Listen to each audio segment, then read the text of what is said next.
So much is said every year about the iPhone 14 and its camera upgrades. This year, all the way from the iPhone 14 to the Pro Max, which I have on this neat little rig, and I'll tell you why, have newer camera sensors, better low-light photography, improved cinematic mode, but there's a new feature which is called Action Mode. It's a small toggle in the camera app, and you can shoot a lot more stabilized video, smooth, buttery video if you're running, jogging, on the move.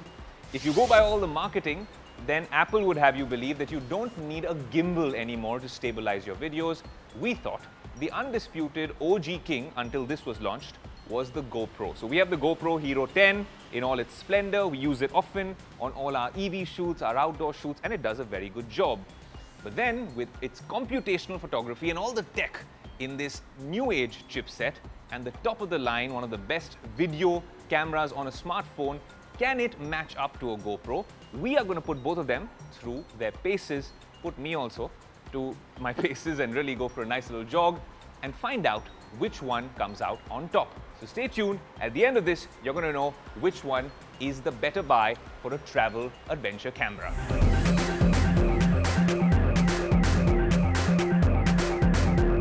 On the GoPro Hero 10 versus the iPhone 14 Pro Max, I'm going to jog down this, well, massive mountain. Okay, I'm joking. I'm going to jog down this tiny little mound over here and let's see what stabilized video is like. Let's go. I'm trying to keep as steady a hand as possible.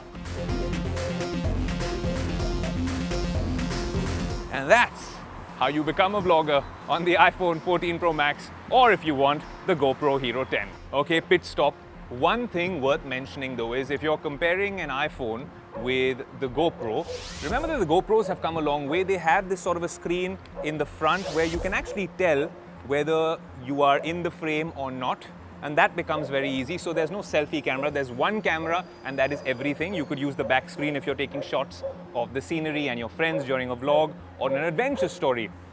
With the iPhone 14 Pro Max, or any of the iPhones, while this really cool software tweak with Action Mode works well, but the minute you put it in the selfie mode, there's no such feature like Action Mode yet. Maybe with the iPhone 16 and 15, we'll see some of these improvements, but for now, if you want to use Action Mode, well, you gotta just wing it and make sure that you're in the frame.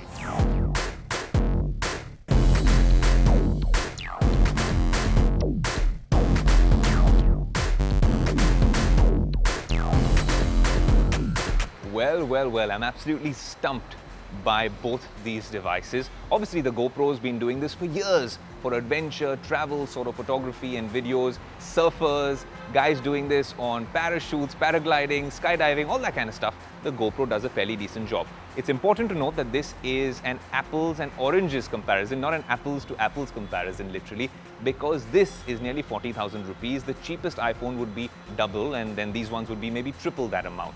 But this could be your one device which does it all, which shoots videos, takes great photos, is a great mini computer to have in your pocket, and you'll always have it with you. The GoPro, on the other hand, is meant for enthusiasts, but in terms of pure stabilized video output, this has always done a great job. It gets better every year incrementally. This has grown in leaps and bounds and has gotten better exponentially with Action Mode. So if you want an all-purpose device, then obviously the iPhone Pro Max series, the 14 Pro Max, is now the new crowned king of video cameras. But of course, if you want a budget adventure device to do all sorts of cool things, the GoPro does a fairly decent job as well.